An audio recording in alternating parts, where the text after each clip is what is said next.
That's right. Let's start with former President Donald Trump. He is now slamming Biden's approach to the border policy, calling the current situation a southern border crisis disaster. In a statement from Trump's Save America PAC, Trump took aim at Biden's attempts to roll back the border security policies of his administration. A specific target of the criticism was the Biden administration's decision to halt construction of the border wall, which Trump says is still necessary to secure the border. And Miami's spring break arrest total has now surpassed 1,000 following days of mass gatherings and unrest in the streets. More than half of those arrests came from out of the state, with city officials saying they've come to, quote, engage in lawlessness. Now, multiple new restrictions have been placed upon these vacationers, including a very strict curfew and a ban on alcohol consumption at local beaches. The city even sent text messages to the tourists telling them to, quote, vacation responsibly or be arrested. And now this, a shocking new video shows a man blacking out and nearly falling to his death before being grabbed by a bystander who we think is also a co-worker. Now, the man was leaning his back against the side of the balcony when suddenly he suffered an unexplained medical episode.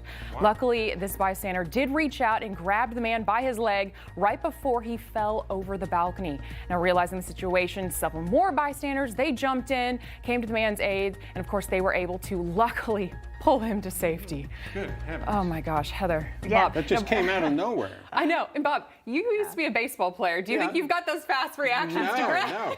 But if I did, I'd have to think, do I like working with this guy?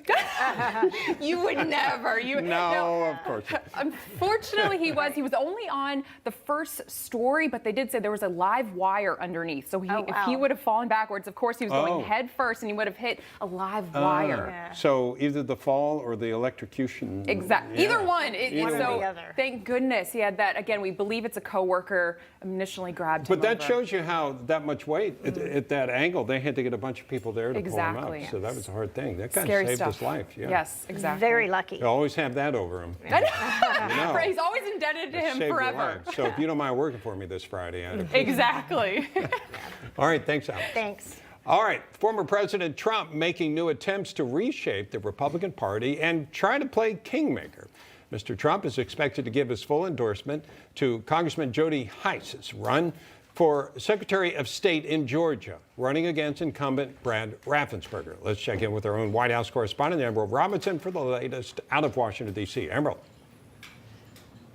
Hi, Bob. Well, he's no longer expected to give his endorsement because he already has. In fact, the former president endorsing Jody Hice, Representative Jody Hice, shortly after Representative Hice appeared on Newsmax around 10 a.m. this morning. Hice announced his bid for the Secretary of State of Georgia, his home state, to challenge incumbent Brad Raffensperger, who has been embroiled in controversy since the 2020 election cycle. In fact, Jody Hice talked about on Newsmax today what it takes to get Georgia voters out there again and feeling secure about their elections. Take a listen. I do think that we're going to see President Trump returning to social media in probably about 2 or 3 months here with his own platform. And this is something that I think will be the hottest ticket in social media. It's going to completely redefine the game, and everybody is going to be waiting and watching to see what exactly President Trump does, but it will be his own platform.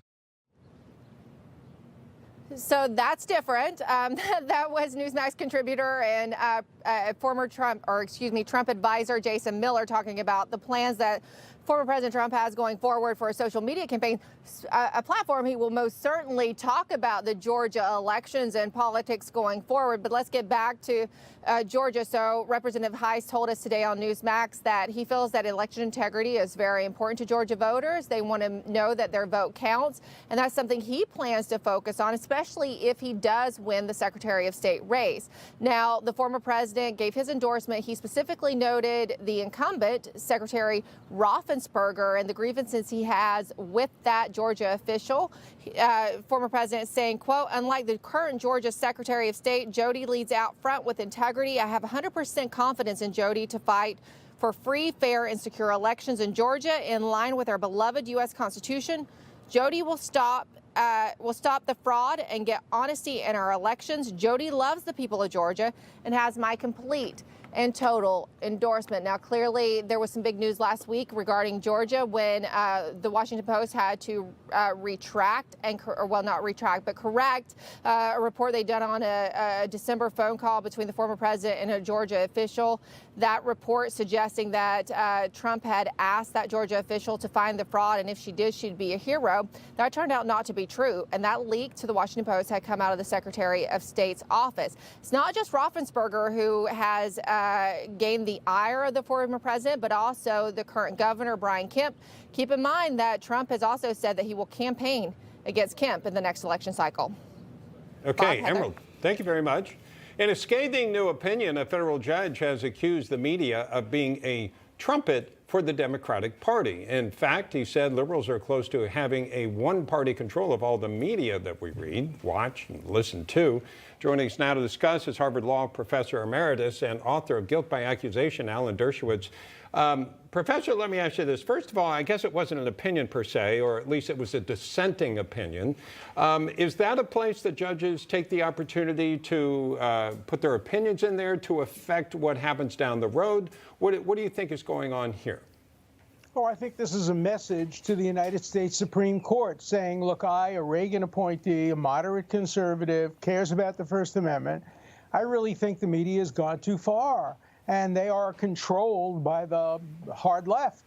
And he attributes it to academia. He says academia is so far left today, and they're graduating these young people who are taking over the newsrooms and the editorial rooms of all the media, and the media is becoming the house order Party, and that's not the way the marketplace of ideas is supposed to operate. Look, what Donald Trump is doing is the right thing. How do you compete in the marketplace of ideas under our First Amendment? You can't shut down the opposing side. You create your new media. You open up your new media company. You create your own new platform and let the market prevail. People want to read the Times, they can read the Times. People want to read the Trump, they can read the Trump. Unfortunately, we don't have Walter Cronkite today. We don't have somebody you can turn to today who has the respect of all sides of the political spectrum for simply telling the neutral, objective truth. And that's what Judge Silberman was saying, and he is correct. Alan, I want to get your take on this.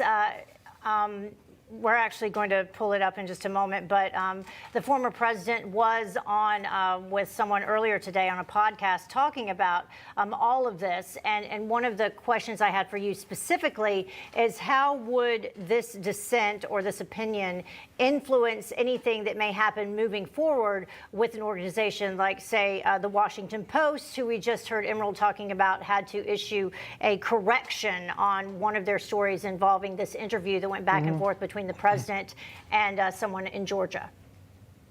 Look, newspapers are not obligated to correct themselves. CNN never corrects itself. Mostly the Times doesn't. I've sent letters to the New York Times correcting stories that I've been in. I haven't even gotten an acknowledgement that they received the letter, and they just moved forward. And so the way to respond is in the marketplace. The answer to falsehood is truth. And the answer to things you disagree with is to come up and create your own media. It's not easy to do. People like us can't do it. People like Donald Trump, who has a lot of money, can do it, and he'll have a lot of support, because I think most Americans want to hear all sides of every story, which is why I think Newsmax is doing so well.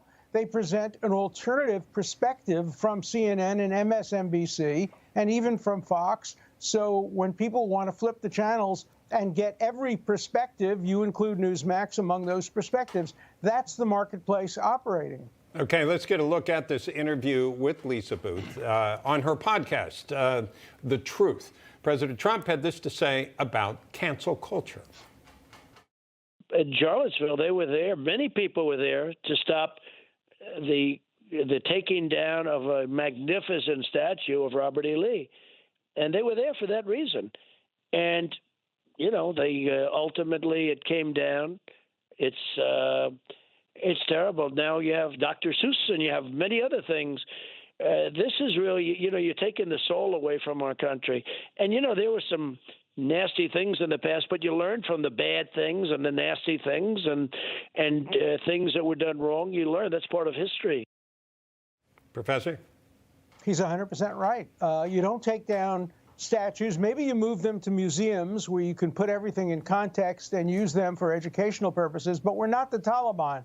We don't destroy things we disagree with. And I'm glad he's speaking out on cancel culture. Everybody should be speaking out against cancel culture. Cancel culture is quickly becoming American culture, and if it becomes American culture, we will be the poorer for it. I have a book out called Cancel Culture. I have a new one coming out soon called The Case Against the New Censors, Big Tech, Universities, and Progressives. We have to fight back. So, Alan, what are the legal implications moving forward that someone should bear in mind should they want to jump on board and be a part of this cancel culture? Well, first of all, if you defame somebody, I think the courts are going to be moving in a direction of giving less protection to those who deliberately and willfully defame others. You know, I have a lawsuit now against CNN, and I think the atmosphere is now changing. CNN, edited a tape of mine to make me say exactly the opposite of what I said in order to defame me, and I'm suing them under the First Amendment. I'm very anxious to protect the First Amendment, but the First Amendment is not a license to deliberately lie and distort. The best answer is the marketplace of ideas, but courts are institution of last resort if you've been defamed deliberately, maliciously, and without any justification. There are a lot of people that agree with this judge. Is this the place for that kind of statement? I do think so. I mean, it's a message to the Supreme Court of the United States. He's a judge, very respected. He already has at least one or two justices on his side, and he's trying to open up the possibility that maybe the Supreme Court will reconsider. He went out of his way to say, look, I'm following existing law in my dissenting opinion, but I want to see the law changed, and only the Supreme Court can change the law. I don't want to see a wholesale abolition of New York Times versus Sullivan, but I'd like to see a redefinition of malice to make it clear that there's no license to lie. You cannot just lie and get away with it under New York Times versus Sullivan. All right. Professor Alan Dershowitz, thank you, sir. Thank you. Coming up. Hi, Emma Reckenberg here. If you like this video, there's a whole lot more to see on Newsmax TV. You can watch for free right here on our YouTube live stream and be the first one here each time our experts break down real news. Just hit that subscribe button, ring the bell icon, and stay with us on America's fastest growing cable news channel, Newsmax TV.